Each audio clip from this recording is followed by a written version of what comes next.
Columbia County Performing Arts Center. Buy tickets now at safehomesdv.org. The Live 5 for 6 Skyview Network, sponsored by Terry Lambert Hyundai.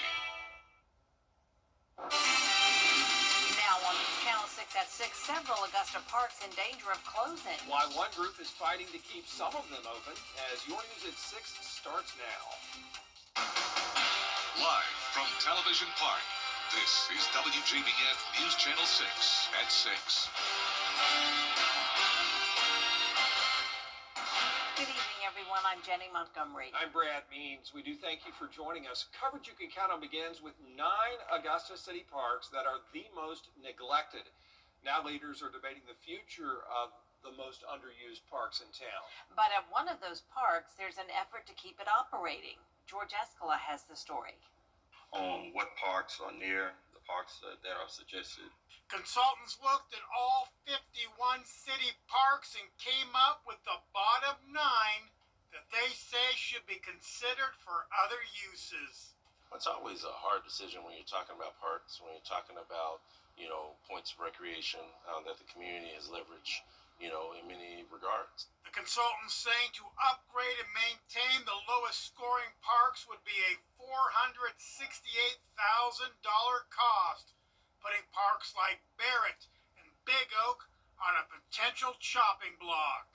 We have so many parks out there that we can't take care of them to the, caliber and the standard that they need to be taken care of. So I think if we consolidate fewer parks, we'll get better service and better facilities. Commissioner Stacy Pullum said Dowdy Park in her district was the best of the worst scoring parks, and says that's maybe because it's not being maintained. So when you're looking at parks where the equipment is broken, the bathrooms are out of order, that's a problem. And so it will keep people from using those parks. Vernon Forest Park in Harrisburg is one of those on the list, but the Turn Back the Block organization doing revitalization in the area coming forward with a plan to renovate the park and suggesting the $300,000 for the work would not need to be city funds.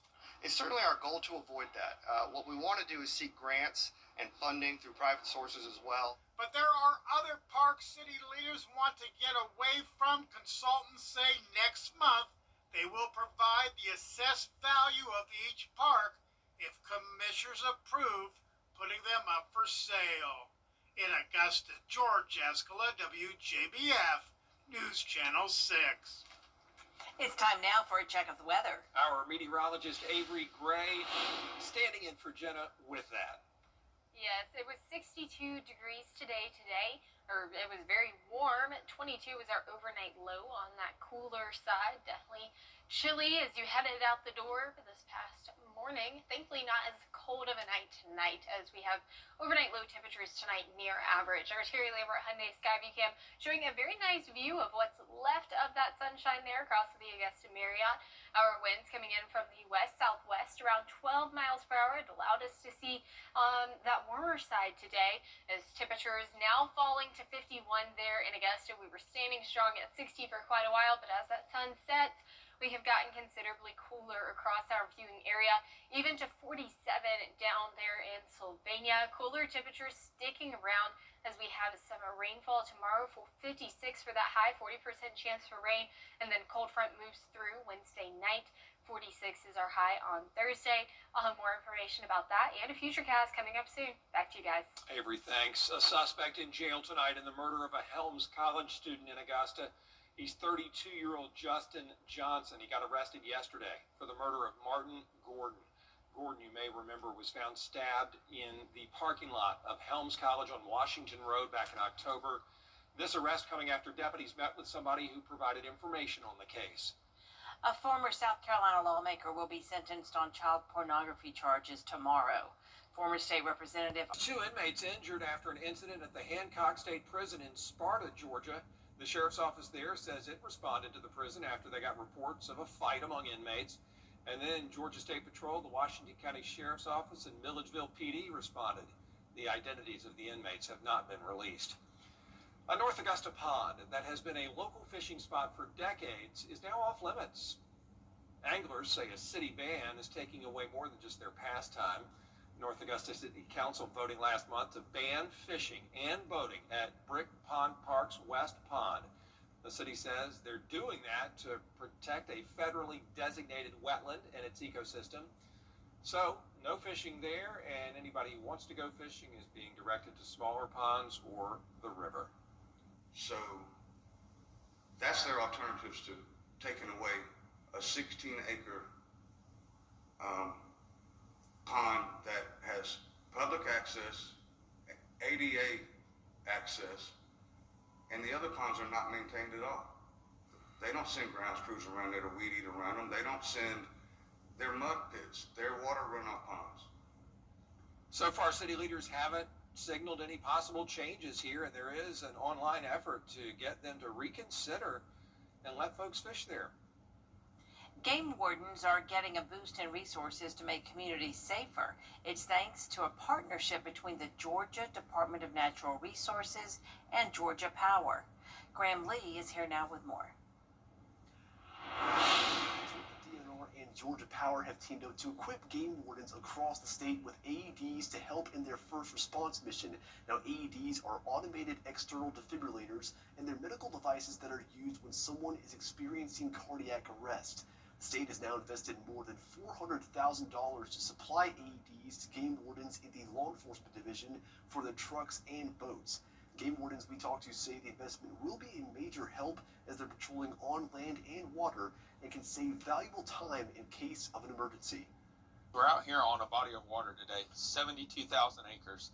It's not like EMS and fire and rescue can get to somebody quickly, and we're generally out here on patrol when a good majority of the boating public's out here, and it just gives us the opportunity to get to them quickly and start those life-saving measures until the professionals get here.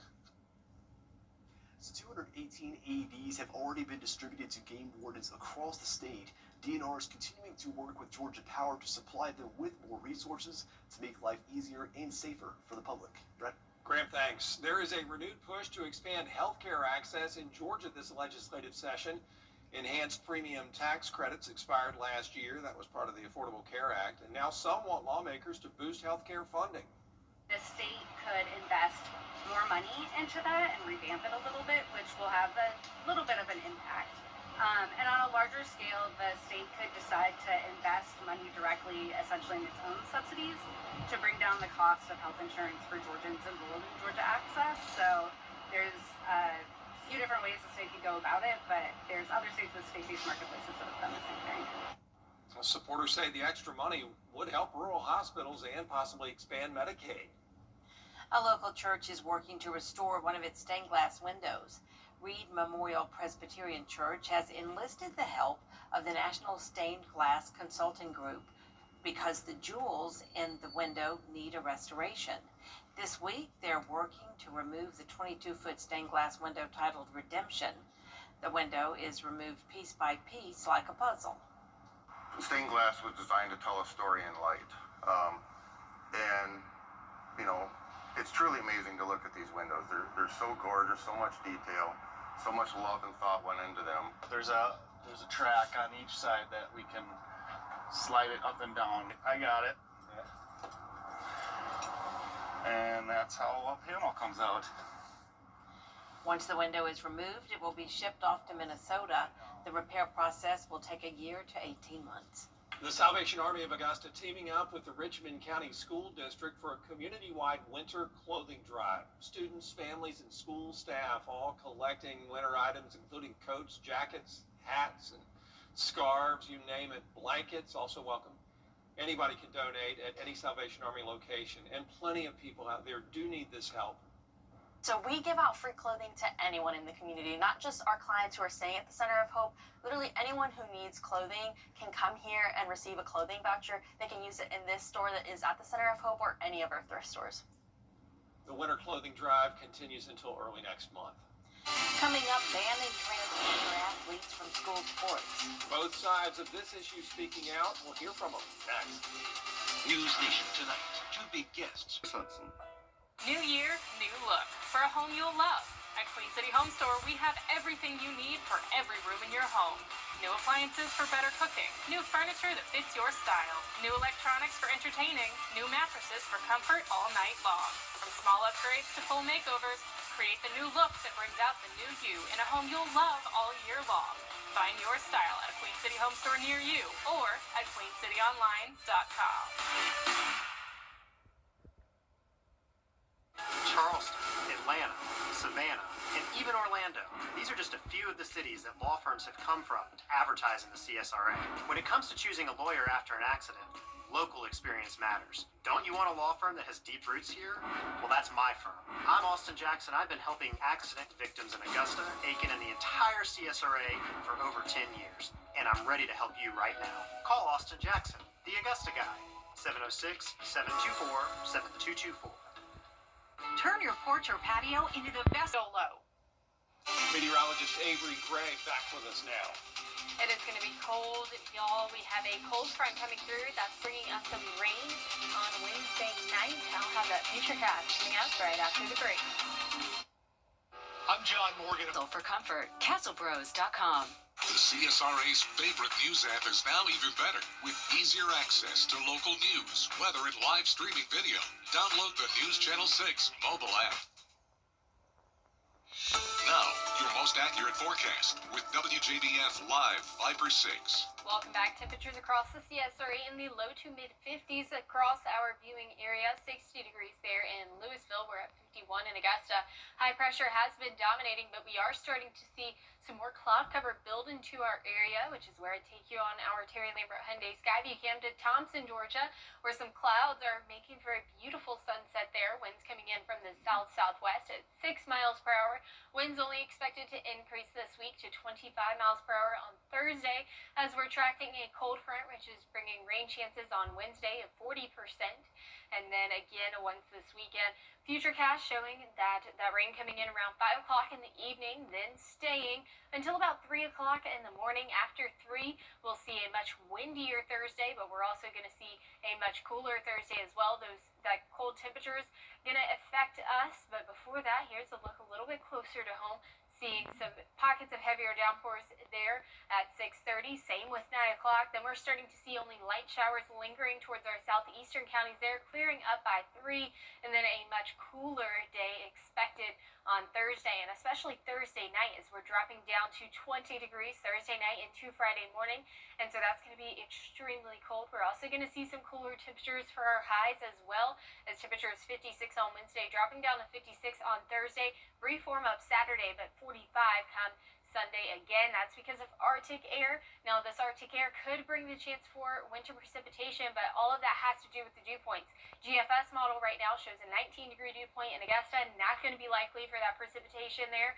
But then we're also seeing futurecast dew points with the Barren now staying in that 19-degree area. So they're both now in agreement. So that is all great information that we are seeing there, as we are expecting a cold and dry and cold situation come Sunday morning. That's just changed, and we're 5 to 7 days out, so we're looking at the model trends. They weren't in agreement like 30 minutes ago. Now they are, so that's all good, and I can go and update the forecast for you right after this.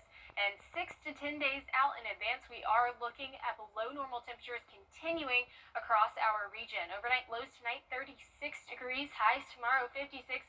Both of those near normal. Once again, we are going to have that rain chance for tomorrow, 40% chance. We have 10% chance for rain on Saturday and Sunday, so it's going to be good for our umbrella winter. They can get some use of that new umbrella. Congratulations, Gloria Mincy from Twin City, Georgia. All you got to do is just pick it up at the station. All right, thanks a lot, Avery. We appreciate it. Coming up, the Augusta men's basketball team gets their final practice in for hosting USCA. We're going to hear from one of the players in sports.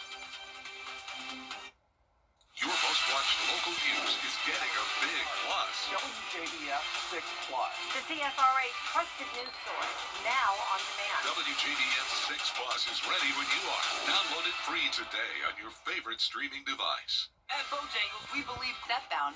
And check your coverage today at stepbound.com. You can't always choose the weather, but you can choose your weather app. Go with the most accurate and most trusted, the Live 5/6 mobile app. Download it today. WJBF sports coverage you can count on.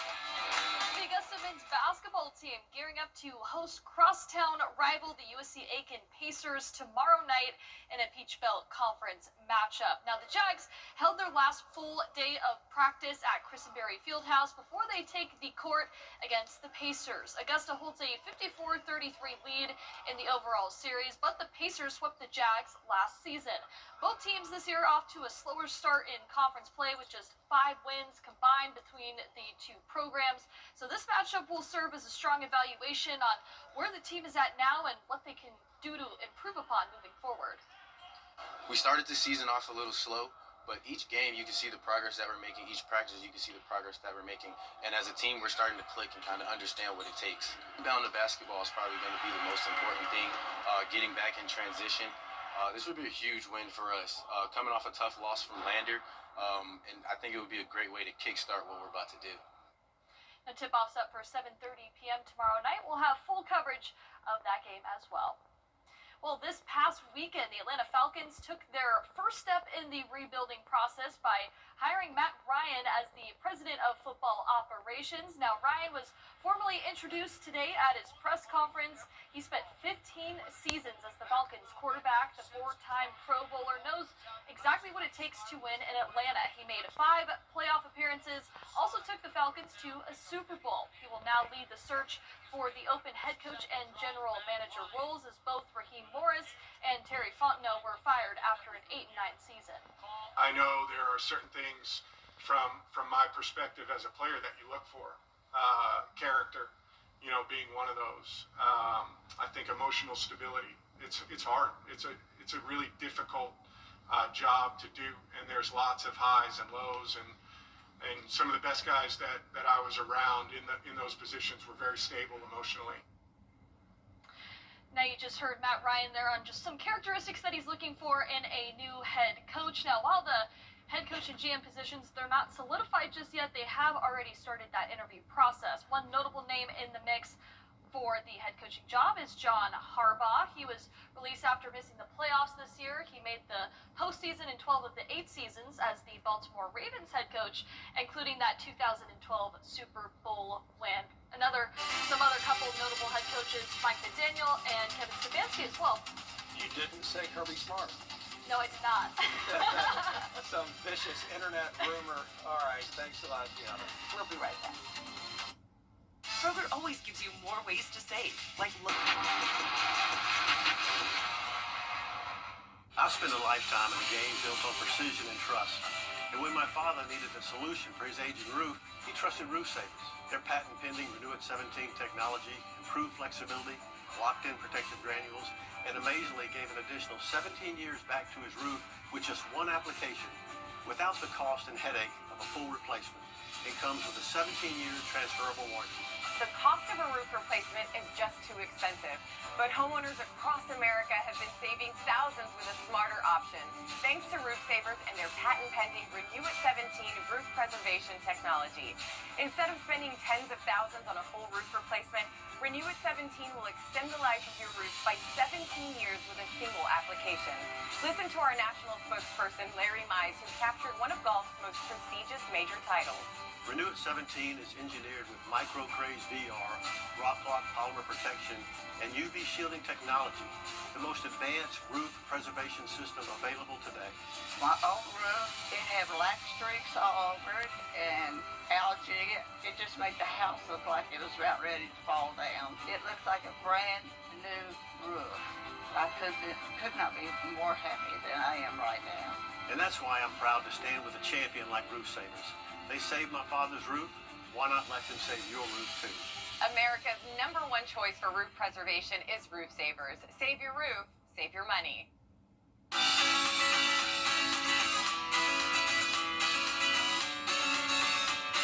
Follow News Channel 6 on Instagram.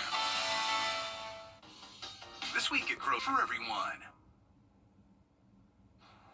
Well, welcome back. We are seeing temperatures go slightly below average tomorrow with the chance for rain. Those temperatures staying below average all throughout the week as an Arctic blast coming through on Sunday, bringing temperatures down to 45 degrees. Wow. A rare copy of the comic book that introduced the world to Superman has been sold for a record $15 million. That breaks the previous comic book sale record, which was $9 million. And then the Superman backstory goes as follows.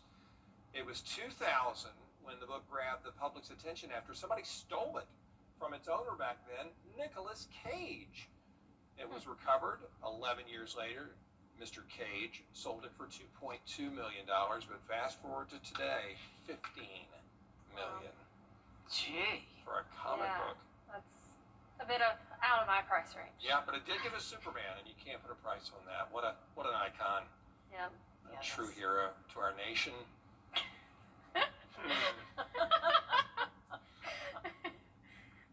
Well, that is our report for now, everybody. News Channel 6 continues at 7 o'clock, right after World News Tonight. We'll see you again for News Channel 6 at 11.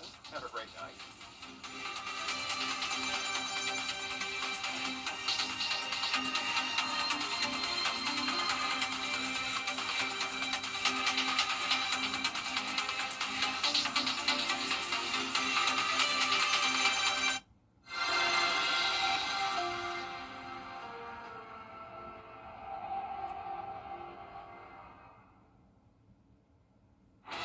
Tonight, the breaking news coming